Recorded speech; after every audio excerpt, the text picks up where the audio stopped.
Hi, my name is Anthony Patton, and I'm going to be showing you how to install the Biomet Start today. Alright, so the first thing you want to do when installing the Biomet Start is remove any exterior panels you're going to need to take out for the installation. You want to cover the customer's seat to prevent it from getting damaged when you're getting in and out of the vehicle doing your testing. And any exterior panels, make sure you cover them. If you need to remove them, put them in the back seat of the trunk.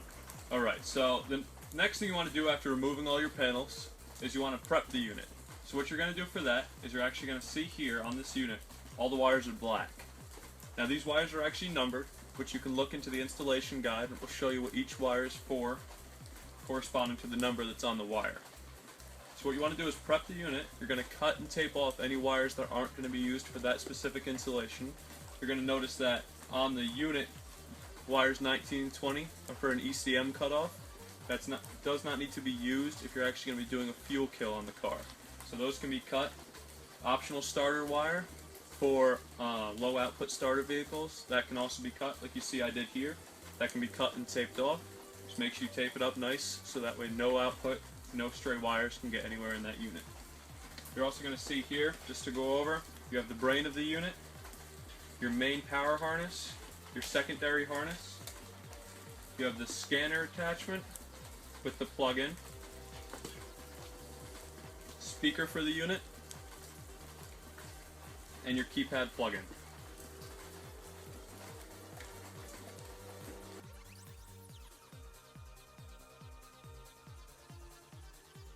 Alrighty, so you see here we're prepping the unit.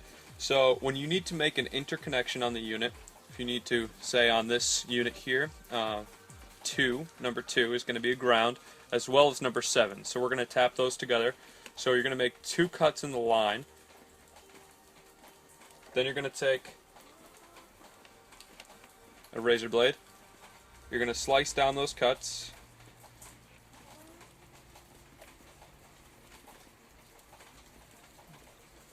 And peel back a section of that line. So if you see here, we have a section of the line exposed without cutting into the wire. Then you're going to take a section off the end of the wire you're tapping into. Take your blade, separate the line so you have a hole.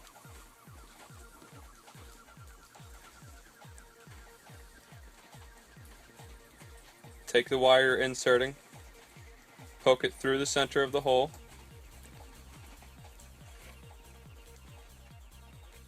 wrap it around. Alrighty, so you're going to do the poke and wrap method on this, and then what you want to do is tape one way and tape back the other way to make sure you actually have a very secure connection. You don't want this to be loosened.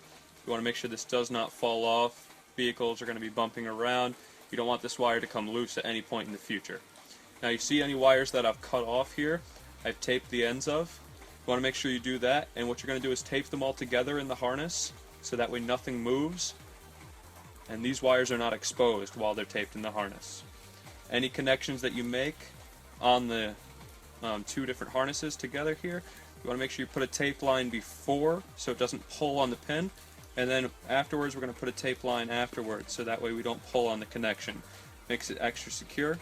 Once you tape everything off, you're going to also, as well put a zip tie on these lines so that way you're not pulling directly on any of these pins while you're making your connections.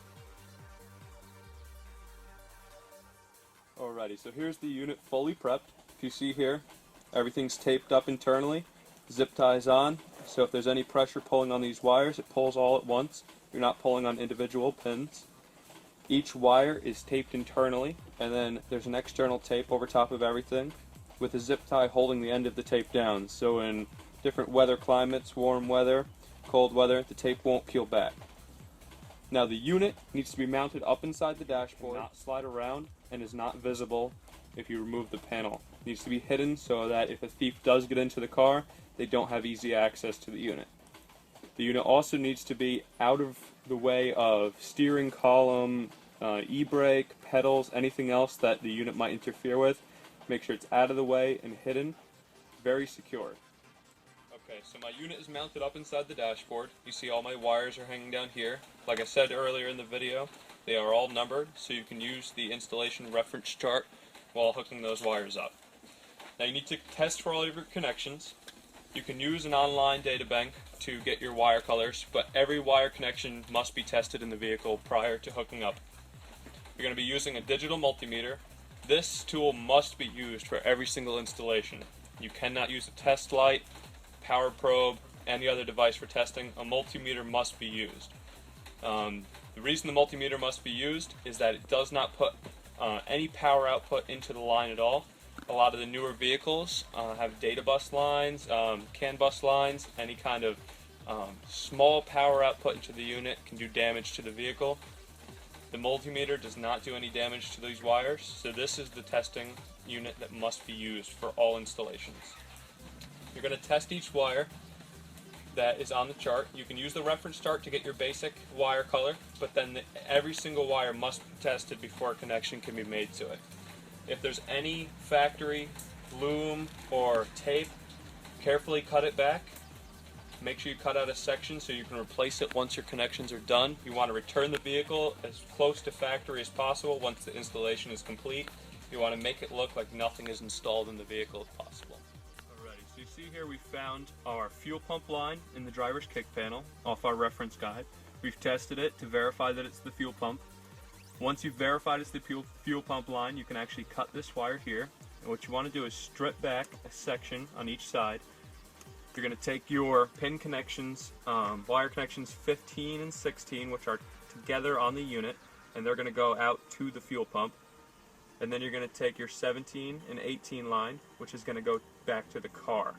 Now for any split connections, which are going to be the starter line and the fuel pump line, you must use a soldering iron, which I have a little butane soldering iron here, a little portable one. Very good, handy for on the go. This line and the starter line must be soldered. This is a very vital part of the car. The car has to have fuel. This line down the road, you have to make sure that it's not falling off or having any corrosion on it. These connections must be soldered. You have to make sure that you do a tie around, make sure you wrap it around, solder the line, tape it, and zip tie it. These are your most important connections in the vehicle, and they must be secure.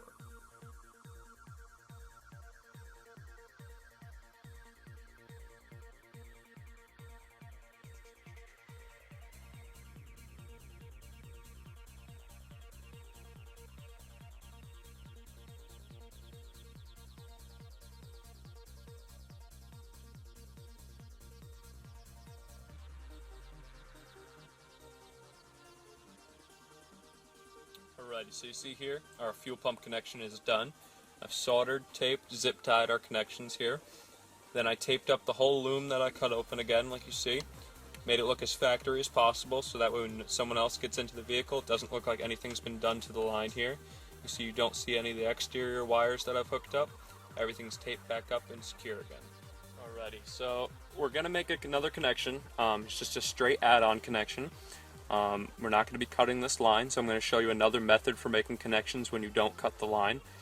You can still solder these connections, which is preferred, but if not, you at least have to do this method. What you're going to do is make, like I already did here, 2 cuts, then make with a razor blade a central cut down the line here, so you can actually pull the shielding of the cable right off. Then you're going to take either your knife or a pick tool and poke through the center of the line to open it up. So you have a nice hole there. Take the line you're going to be attaching. Cut about an extra inch to 1.5 inches farther than your connection is going to be made. Strip that line back.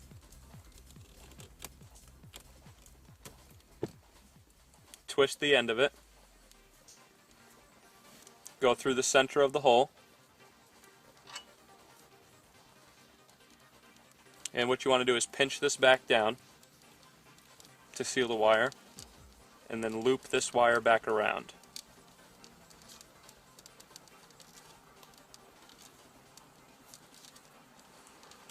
Now that's the poke and wrap. That's a lot more secure on the connection.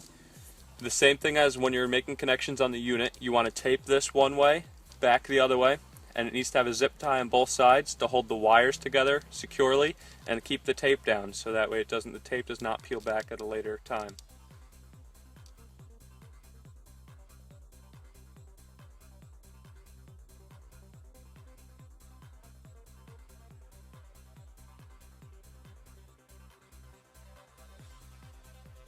Alrighty, so we're going to make our ground now. So you're going to take your wire, you're going to crimp a ring terminal onto the end of it. You're going to find a chassis ground. Don't tap into an existing ground. Take a chassis ground, either with a flat-headed screwdriver, your knife, or a little bit of sandpaper. Scrape back all the paint, make sure you have bare metal exposed. Then you're going to use a self-tapping screw and a lock washer. Make sure that lock washer is firmly going to be attached to the vehicle so you don't have any loose connections there and you actually seat a good ground. Just drill that straight into the chassis.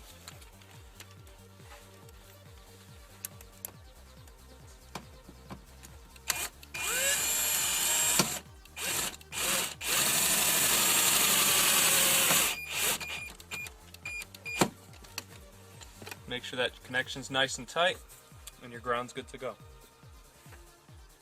Okay, so our unit is installed now. If you see here, all of our connections are taped back up again. This is our main power line here. Taped back up, looking factory again. To make sure all your connections are secure, nothing's getting in the way of the pedals, the unit's hidden, and your installation is done.